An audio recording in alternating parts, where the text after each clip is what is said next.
जो केवल स्त्री संग को ही सुख समझते हैं, नाना प्रकार की भोगी वृत्तियों को ही सुख समझते हैं, ऐसे लोगों का संग त्याग दे, क्योंकि ये तमो द्वारम, ये साक्षात नरक का द्वार है।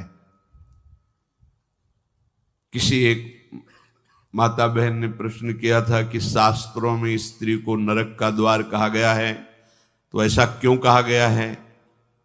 तो उसकी शास्त्रों की जो बात है उसको समझने के लिए हृदय की धरा चाहिए, भूमिका चाहिए, तो उस भाव को समझना है। जो स्त्री शरीर को भोग दृष्टि से देखता है उसके लिए कहा गया तुम साक्षात नरक के द्वार में खड़े हो, क्योंकि तुम अपराध कर रहे हो। स्त्री नरक का द्वार नहीं, स्त्री को तुमने भोग दृष्टि से देखा, ये नरक का द्वार हुआ, क्योंकि भगवान ने भी नरक के द्वार का वर्णन किया, कामा क्रोधा तथा लोभा। भगवान कह रहे काम क्रोध लोभ ये नरक के द्वार हैं। अर्थात तुमने काम दृष्टि से किसी भी माता बहन की तरफ जो भाव किया वो तुम्हें नरक ले जाएगा। उस वक्त शास्त्रों में जो शब्द लिखा हुआ उसको समझने के लिए हृदय की भूमिका चाहिए, पवित्रता चाहिए। आप लौकिक दृष्टि से नहीं समझ पाएंगे। जैसे यहां वर्णन है तमो द्वारम योषिताम संग संगम, जो केवल स्त्री भोग को ही सुख समझते हैं, जो नाना प्रकार की इंद्रियों की दुलार में लगे हुए हैं, ये नारकी पुरुष हैं। ऐसे पुरुषों का संग त्याग करके संत संग करें। संत संग कर रहे हैं और ये भी कर रहे हैं, लाभ नहीं मिलेगा, लाभ नहीं मिलेगा। हो सकता है संत संग का कम असर और कुसंग का बहुत ज्यादा असर हो जाए, क्योंकि हम देखते हैं 5 वर्ष सत्संग सुना और 5 मिनट कुसंग हो गया तो सारे सत्संग पे कुसंग पानी फेर देता है। ऐसा क्यों हुआ? इतना कमजोर सत्संग है?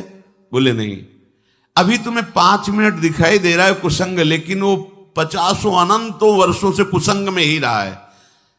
थोड़ा समय सत्संग का मिला, सुधार की तरफ। सत्संग का मतलब चढ़ाई और कुसंग का मतलब फिसलना। फिसलने में कितनी देर लगती है? महल बनाने में समय लगता है, बुलडोजर लगा गिराओ, शाम तक सब गिर जाएगा। 5 वर्ष की सत्संग की चढ़ाई 5 मिनट में उतार के फेंक दिया कुसंग ने, क्योंकि फिसलन, सर से नीचे आ गए। ऊपर चढ़ने में प्रयास है, नीचे आने में प्रयास नहीं होता। पानी कहीं भी डालो नीचे जाता है। ऐसे हमारी वृत्तियां अधोगामी हैं, प्रकृति की तरफ आकर्षित होती है।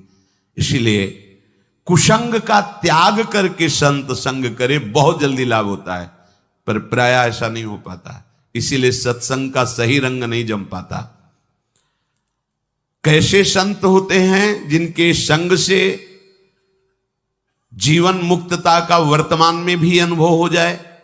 बोले महांतस्ते समचित्ता प्रशांता विमन्यवः सुहृदा साधो। ये वो महापुरुष जन, ये समचित्ता समदर्शिनः प्रशांता शुद्ध चित्ता विमन्यवः विगत क्रोधा सुहृदा सर्वेषां हितकांक्षिणः साधवा सदाचारा ते महांतो गेया। वो महापुरुष होते हैं जिनमें सब में भगवत दर्शन की भावना है।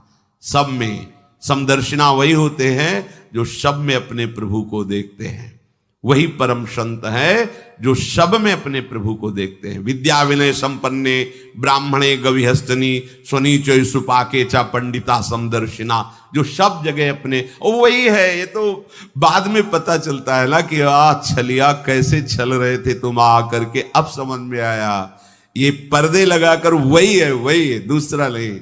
ये तो गुरु कृपा से बाद में जब अंतःकरण त्रिगुणात्मिका माया के प्रभाव से मुक्त हो जाता है, तब ये दिखाया वो इतना बड़ा नाटक कर रहा था सब रूपों में।